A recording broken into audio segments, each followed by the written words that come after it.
Um inimigo fez isso.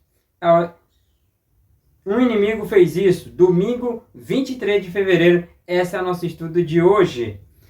Aqui, por exemplo, vai começando assim, uma pergunta. Leia Mateus capítulo 13, versos 24 a 27. E como essa parábola nos ajuda a compreender o mal que existe em nosso mundo. Então eu convido você que pegue a sua Bíblia, né? Pegue a sua Bíblia e abra aqui em Mateus capítulo 13, verso 24 a o verso 27. Verso 24. Pronto, cadê? Achei. A parábola do joio. Mas é assim, Jesus lhe propôs uma parábola dizendo: o reino do céu é semelhante a um homem que semeou boa semente no seu campo. Mas enquanto todos estavam dormindo, veio o inimigo dele e semeou o joio no meio do trigo e foi embora. Verso 26. E quando as plantas cresceram e produziram frutos, pareceu também o joio. 27. Então os servos do dono da casa chegaram e disseram: patrão, o senhor não semeou boa semente no seu campo? De onde então veio o joio? De onde, pois, então veio o joio? O mal não foi criado por Deus, pois ele semeava boa semente. Na criação, Deus foi criando e disse que tudo era bom. E no final disse que tudo era muito, muito bom. Jesus contou essa história de um proprietário de terra que semeou apenas boa semente no seu campo. Contudo, o joio acabou brotando no meio do trigo. Quando viram isso, os servos do proprietário lhe perguntaram: patrão, o senhor não semeou ali boa semente no seu campo? De onde então veio o joio?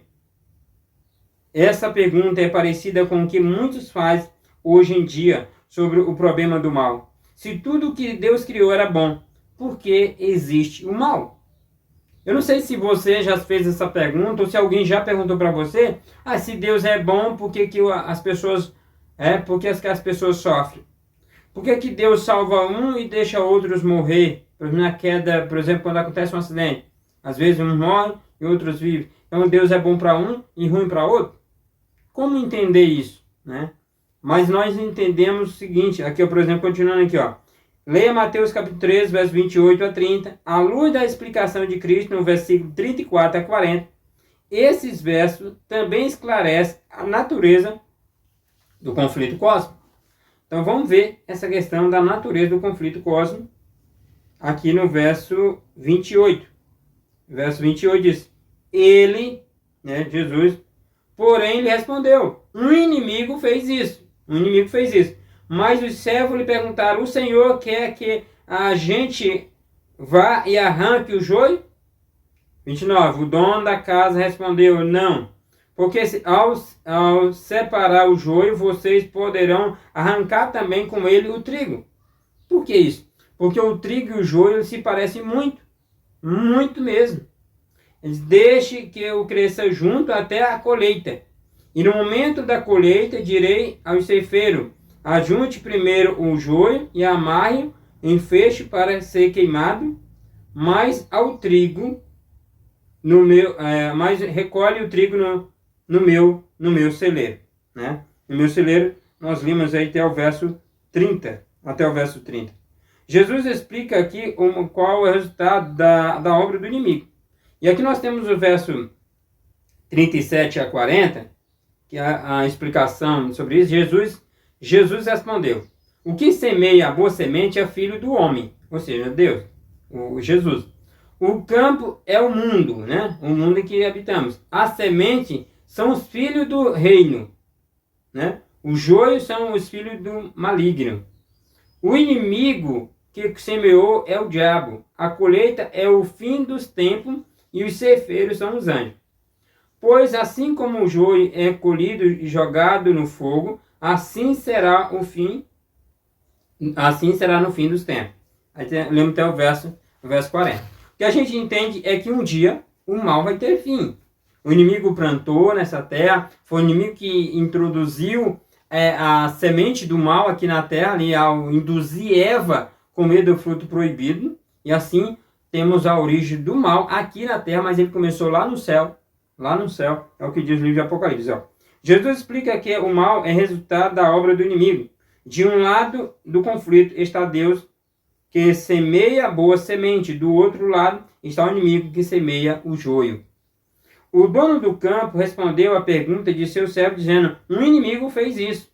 Depois Jesus identificou aquele inimigo que semeia a semente como sendo filho, aquele que semeou a boa semente, como sendo filho do homem, que é ele mesmo, né, o próprio Jesus.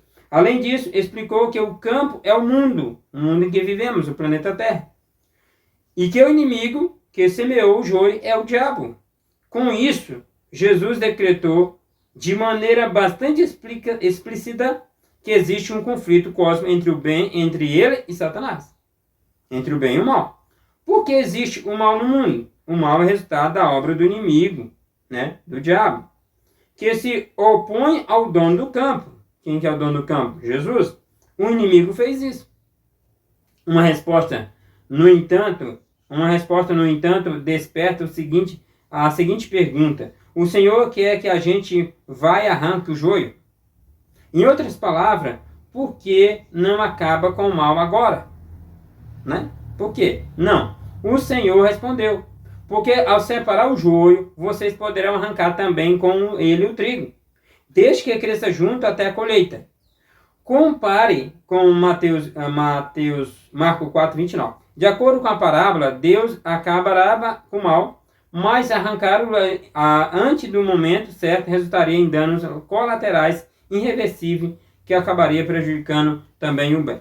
Ou seja, se Deus destruísse o mal naquele momento, ele poderia destruir também o bem junto. Certo? Se arrancasse o joio, poderia junto arrancar o trigo, porque não há muita distinção, há semelhança muito grande. Se confundiria ao arrancar um, poderia arrancar o outro. Então precisaria que amadurecesse, crescesse junto, para que no fim separasse. Ou seja, na volta de Cristo é que vai separar o joio do trigo. O joio do trigo. O bode o bode dos cordeiros. Certo? É somente das ovelhas. É somente o bem e o mal será definitivamente separado. O mal será jogado no fogo de lago, né, no lago de fogo e enxofre, onde queimarão para todo sempre, onde será destruído para todo sempre, onde haverá apenas cinza. E os justos ficarão na cidade santa. É isso que vai acontecer. Mas, entenda uma coisa, a origem do mal não é divina, visto que tudo que Deus fez era muito bom. E amanhã, na segunda-feira, a gente vai continuar falando sobre isso. A origem do mal na Terra, né? Na Terra. Então, que Deus te abençoe e eu espero você amanhã para continuar estudando a palavra de Deus junto. Que Deus te abençoe hoje e sempre. Tchau, até amanhã.